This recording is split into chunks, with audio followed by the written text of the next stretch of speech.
पैगंबर, क्या तुमने उस शख्स को देखा जिसने अपनी ख्वाहिश नफ्स को अपना माबूद बना रखा है? तो क्या तुम उसके जिम्मेदार हो सकते हो? या तुम ये ख्याल करते हो कि उनमें अक्सर सुनते या समझते हैं? नहीं, ये तो चौपायों की तरह के हैं, बल्कि उनसे भी गए गुजरे। भला तुमने अपने परवरदिगार की कुदरत को नहीं देखा कि वो साए को किस तरह दराज करके फैला देता है, और अगर वो चाहता तो उसको बेहरकत ठहरा रखता। फिर हम सूरज को उसका रहनुमा बना देते हैं, फिर हम उसको आहिस्ता आहिस्ता अपनी तरफ समेट लेते हैं। और वही तो है जिसने रात को तुम्हारे लिए पर्दा और नींद को आराम बनाया और दिन को उठ खड़े होने का वक्त ठहराया। और वही तो है जो अपनी रहमत यानी मेघ के आगे हवाओं को खुशखबरी बनाकर भेजता है, और हम आसमान से पाक निथरा हुआ पानी बरसाते हैं ताकि उससे शहर मुर्दा यानी बंजर जमीन को जिंदा कर दें, और ताकि हम वो पानी बहुत से और आदमियों को जो हमने पैदा किए हैं पिलाएं। और हमने इस कुरान की आयतों को तरह तरह से लोगों में बयान किया ताकि वो नसीहत हासिल करें, मगर बहुत से लोगों ने इनकार के सिवा कबूल न किया। और अगर हम चाहते तो हर बस्ती में डराने वाला भेज देते।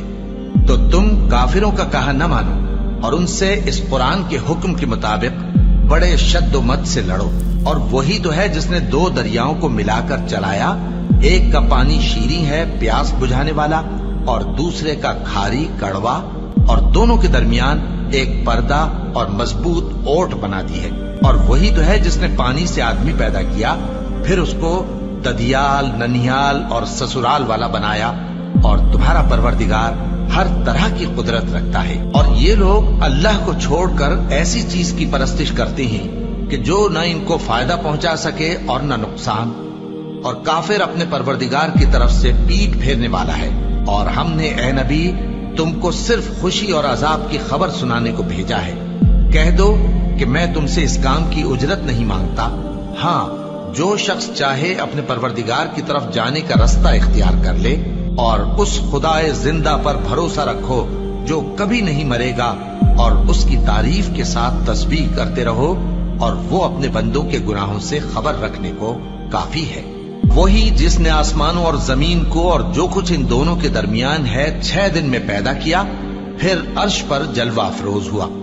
वो जो रहमान यानी बड़ा मेहरबान है, तो उसका हाल किसी बाखबर से दरियाफ्त कर लो।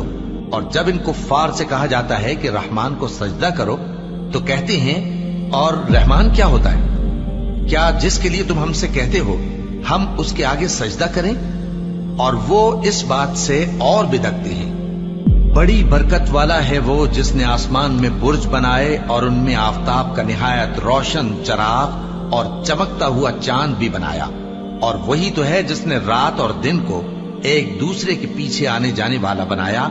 ये बातें उस शख्स के लिए जो गौर करना चाहे या शुक्रगुजारी का इरादा करे, सोचने और समझने की हैं। और रहमान के बंदे तो वो हैं जो जमीन पर आहिस्तगी से चलते हैं, और जब जाहिल लोग उनसे जाहिलाना गुफ्तगू करते हैं तो सलाम कहते हैं। और वो जो अपने परवरदिगार के आगे सजदे करके और इज्जो अदब से खड़े रहकर रातें बसर करते हैं। और वो जो दुआ मांगते रहते हैं कि ऐ परवरदिगार, दोज़ख के अजाब को हमसे दूर रखियो कि उसका अजाब चिमटने वाला है। बेशक दोज़ख ठहरने और रहने की बहुत बुरी जगह है।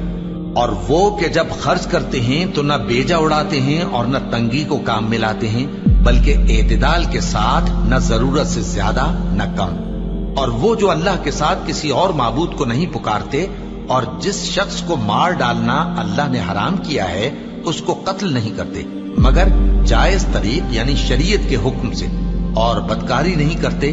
और जो ये काम करेगा सख्त गुनाह में मुब्तला होगा। क़यामत के दिन उसको दूना अजाब होगा और वो जिल्लत व ख्वारी से हमेशा उसमें रहेगा। मगर जिसने तौबा की और ईमान लाया और अच्छे काम किए, तो ऐसे लोगों के गुनाहों को अल्लाह नेकियों से बदल देगा। और अल्लाह तो बख्शने वाला है, मेहरबान है। और जो तौबा करता और अमल नेक करता है तो बेशक वो अल्लाह की तरफ रुजू करता है। और वो जो झूठी गवाही नहीं देते, और जब उनको बेहुदा चीजों के पास से गुजरने का इत्तेफाक हो तो शरीफाना अंदाज से गुजरते हैं। और वो कि जब उनको उनके परवरदिगार की बातें समझाई जाती हैं तो उन पर अंधे और बहरे होकर नहीं गिरते, बल्कि गौर फिक्र से सुनते हैं। और वो जो दुआ मांगते हैं कि ऐ परवरदिगार, हमको हमारी बीवियों की तरफ से और औलाद की तरफ से आंखों की ठंडक अता फरमा और हमें परहेजगारों का इमाम बना। इन सिफात के लोगों को उनके सब्र के बदले ऊंचे ऊंचे महल दिए जाएंगे और वहां फरिश्ते उनसे दुआ व सलाम के साथ मुलाकात करेंगे। उसमें वो हमेशा रहेंगे और वो ठहरने और रहने की बहुत ही उम्दा जगह है। कह दो कि अगर तुम अल्लाह को नहीं पुकारते तो मेरा परवरदिगार भी तुम्हारी कुछ परवाह नहीं करता। तुमने तकजीब की है, सो अब मुठभेड़ हो।